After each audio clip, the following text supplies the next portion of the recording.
Olá, olá, salve, salve pessoal, tudo bem? Como vai? Eu sou o professor Gustavo Manso, sejam todos bem-vindos ao meu canal. E hoje nós vamos falar de um tema muito tranquilo, muito bacana e ao mesmo tempo que gera uma dúvida muito recorrente, e tanto por profissionais quanto por acadêmicos. É uma questão, na verdade, de utilização de um determinado vocábulo jurídico que gera uma certa confusão entre os profissionais e os acadêmicos de direito. O tema de hoje é penhor ou penhora. Qual é a diferença entre esses dois institutos em particular, né? Penhor ou penhora? Muito se ouve falar nos corredores de fórum, né, sobre penhora de determinados bens. E também os estudiosos de direitos reais, direito imobiliário, né, o direito real, direitos reais, principalmente falam em penhor de determinado objeto.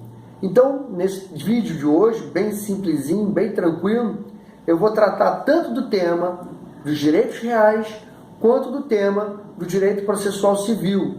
Vejam bem o que eu acabei de falar, né? Nós vamos falar de penhor e penhora. O penhor como um instituto dos direitos reais, uma garantia, na verdade, tratada nos direitos reais, e a penhora também como uma garantia, mas, na verdade, uma constrição judicial, uma medida judicial para assegurar o cumprimento de uma obrigação, né, dentro de um processo, de uma execução de uma sentença, de um cumprimento de sentença ou de um processo executório. Então, para a gente separar o joio do trigo, para que a gente possa entender com clareza esses dois institutos, vamos começar pelo penhor. O que é o penhor?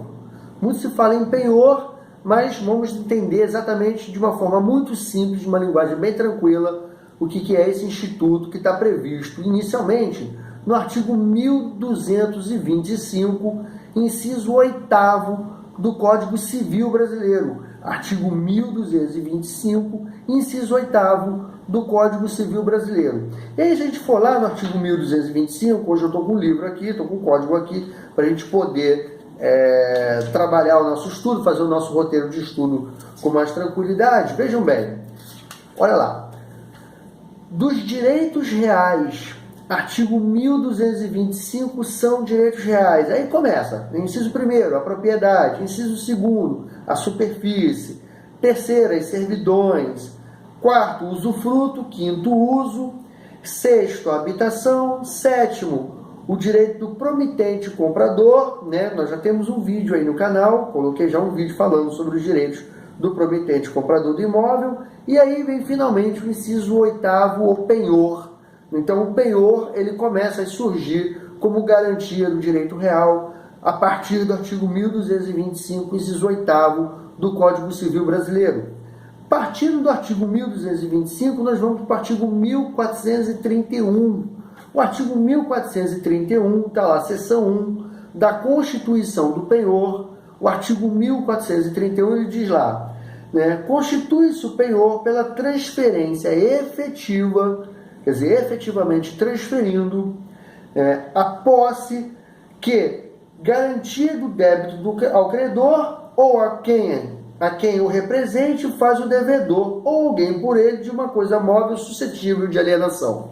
Então, para a gente entender de uma forma mais tranquila, mais simples, o que é o penhor, né? Penhor é quando o devedor ou terceira pessoa transfere ao credor, né, a posse direta de um determinado bem móvel como garantia de pagamento de uma determinada obrigação. Vamos repetir isso para a gente ficar bem claro isso, bem consignado na mente de vocês que estão estudando, né, ou o profissional que está aí só relembrando esse conceitinho. Então, o penhor constitui numa transferência efetiva de um determinado bem móvel para o seu credor como garantia do cumprimento de uma obrigação.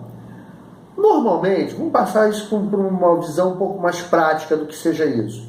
Normalmente, isso recai sobre joias, né, sobre pequenas fortunas, ou fortunas móveis, ou fortunas transportáveis, né? Eu trouxe aqui para vocês um exemplo aqui. Eu tenho um relógio de pulso que eu gosto muito dele, não tem muito valor econômico. Mas vamos imaginar que esse reloginho aqui, ele fosse uma joia. Uma joia que tivesse um valor econômico considerável. Muito bem. E aí eu preciso de um certo dinheiro, uma certa quantia em dinheiro, e eu procuro um banco e dou esse bem aqui, transfiro esse bem para o banco em penhor, ok? E uma vez que eu transfiro esse bem em penhor, retiro o dinheiro, evidentemente, se eu não pagar, o bem efetivamente já está transferido, já está na posse do credor, passa totalmente para o domínio dele, passa totalmente para os bens, para a propriedade do meu credor. Então vamos imaginar que esse bem aqui fosse uma joia muito valiosa, esse relógio de bolso aqui, aliás, que eu adoro, que eu gosto muito, né? Vamos imaginar que ele fosse uma joia e eu estivesse precisando de um determinado crédito. Então eu posso entregar esse bem aqui em penhor, né? E aí eu retiro o dinheiro. Não pagando este bem, o bem efetivamente já está sob o domínio do credor, já vai ficar de vez com o credor, ok? A transferência já foi feita e compensa pelo valor que eu retirei. Então, só para a gente recapitular, né? É quando o devedor transfere para o credor a posse direta de um determinado bem móvel, né, suscetível de alienação, né, até ao pagamento da obrigação, até o pagamento do débito. Então o bem já fica lá em posse do credor, tá bom? Então esse é o Instituto do Penhor, né? Está aqui no artigo 1431. O artigo 1432 ele é muito interessante, né? Que ele diz o seguinte, que na verdade o penhor ele tem que ser registrado. Então todo penhor, né, ele deve ser registrado. O parágrafo único é muito interessante, que o penhor rural, o industrial, mercantil e de veículos, as coisas continuam em poder do devedor. Ou seja, se eu fizer o penhor de um automóvel, esse automóvel continua em meu poder, ok? No caso que nós estamos falando aqui de um bem móvel, né, então cai a regra do artigo 1431 caput. Então, passando, evidentemente, essa joia aqui, esse bem aqui, isso aqui, claro, não tem muito valor econômico, mas seria, como exemplo aqui, vamos imaginar que isso aqui fosse um bem de valor econômico alto, a gente transferiria esse bem aqui para o domínio do credor, e eu receberia o dinheiro. Não pagando a obrigação, o bem que já está sob domínio do credor, já fica com ele, evidentemente, eu já perdi o bem, ok? Então, meus amigos, esse é o penhor, ok? Nós estamos falando agora, do direito real, né? De uma das garantias do direito real, está lá no artigo 1225, está aí um roteiro de estudo para vocês, meus queridos amigos, alunos e profissionais do direito. Está lá o artigo 1225, inciso 8º do Código Civil, artigo 1431, parágrafo 1º, e artigo 1432 em diante do Código Civil, ok? Beleza? Superado isso, vamos falar da penhora. E o que é a penhora, Gustavo Manso? Penhora, na verdade, é uma constrição judicial. Penhora, na verdade, é uma medida judicial, né, que tem como finalidade assegurar o pagamento, assegurar o cumprimento de uma obrigação, ou determinada em sentença, ou através de processo executório. A gente começa a ver a penhora, a gente começa a estudar a penhora no Código de Processo Civil, o novo CPC, no artigo 797.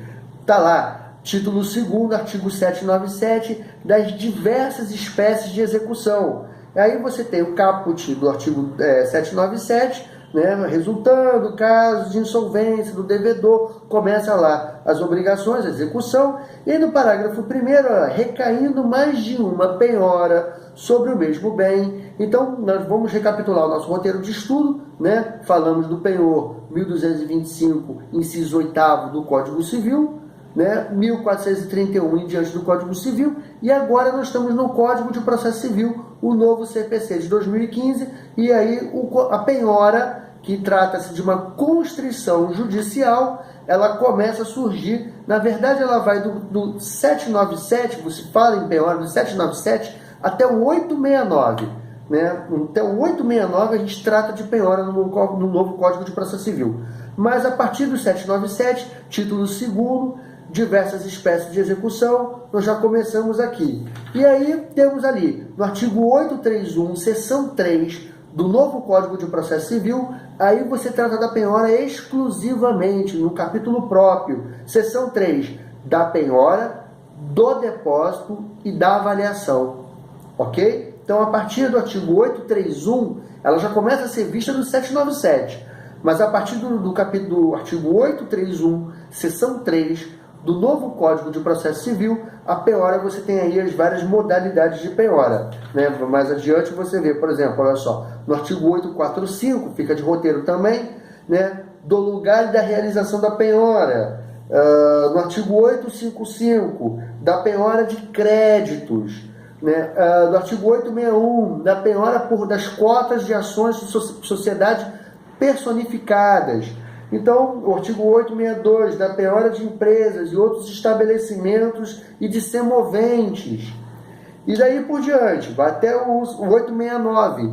Então, vamos recapitular. Penhora é uma garantia do Código Civil, né? Entre você entrega um determinado bem imóvel para obtenção de um crédito e para quitar o mesmo, ok? E a penhora, na verdade, é uma constrição judicial, é uma medida de apoio ao cumprimento da sentença ou ao cumprimento de uma ação de execução, né, uma execução, que consiste, evidentemente, na busca, na apreensão de um determinado bem do devedor. E aí nós temos uma regra muito interessante, que eu gostaria de ler aqui para vocês, que é a regra do artigo 835, aqui está muito pequenininho, eu vou ler aqui pelo prompter. Olha lá que interessante, ó. Artigo 835 do novo Código de Processo Civil. Esse artigo substituiu o antigo artigo 655-A do CPC de 73. Olha lá, o artigo 835 do Código de Processo Civil, aqui está muito pequenininho, então eu vou ler pelo prompter aqui para vocês, mas ele trata, na verdade, da ordem de preferência dos bens a serem penhorados. Isso é muito bacana. Queridos amigos, leiam esse artigo, ele é muito interessante para vocês que vão cumprir, que vão realizar, que vão advogar, trabalhar em algum processo de execução. Então vamos lá, artigo 835, né? A penhora, ela deverá observar preferencialmente a seguinte ordem. Inciso 1º, dinheiro em espécie, depósito ou aplicação em instituição financeira. Inciso 2º, títulos da dívida pública da União, Estados ou Distrito Federal com cotação em mercado. Inciso 3º, títulos e valores mobiliários com cotação de mercado. Inciso 4º, veículos de via terrestre. Inciso 5º, bens imóveis, aí qualquer tipo de bem imóvel. Inciso 6º, bens móveis em geral, que não precisa ser necessariamente veículo, bem móvel em geral, qualquer objeto que possa ser penhorado. Inciso 7º, semoventes. Inciso 8º, navios e aeronaves. Inciso 9º, ações e cotas de sociedades simples e empresariais. Inciso 10º, percentual de faturamento de empresa devedora. Inciso 11º, inciso 11, pedras e metais preciosos. O inciso 12º, direitos aquisitivos derivados de promessa de compra e venda e de alienação fiduciária em garantia. Nós já falamos sobre alienação fiduciária, tem um videozinho aí no nosso canal tratando da alienação fiduciária. E, por fim, né, no inciso 13º, outros direitos que venham a ser interessantes para o credor, que o credor acha interessante arrolar como bens a serem constritos aí para o cumprimento da execução, cumprimento da medida de sentença, o cumprimento da sentença, ok? Então, gente, para recapitular, penhor, garantia do direito civil. Penhora, cumprimento de uma obrigação, né, uma constrição judicial, né, uma medida forçosa aplicada pelo juízo que julga ou o cumprimento de uma sentença ou uma ação de execução própria, ok? São institutos totalmente diferentes, embora tenha aí uma palavra seja muito parecida. Um está dentro do direito civil, mais especificamente dentro dos direitos reais, e o outro vem sendo tratado com muita ênfase, com muita propriedade pelo novo Código de Processo Civil de 2015. Beleza, meus amigos? Bom, espero que tenha ajudado a todos. Essa é uma dúvida muito interessante, é um tema muito gostoso da gente tratar. Eu sou Gustavo Manso, vou ficando por aqui. Quem gostou daquela curtida, assina o canal. Toda semana eu procuro trazer um vídeo novo. Os vídeos anteriores já estão aí publicados. Obrigado pelo carinho de todos, pela atenção de todos e até o próximo vídeo, se Deus quiser. Um grande abraço para vocês e até a próxima. Tchau, tchau.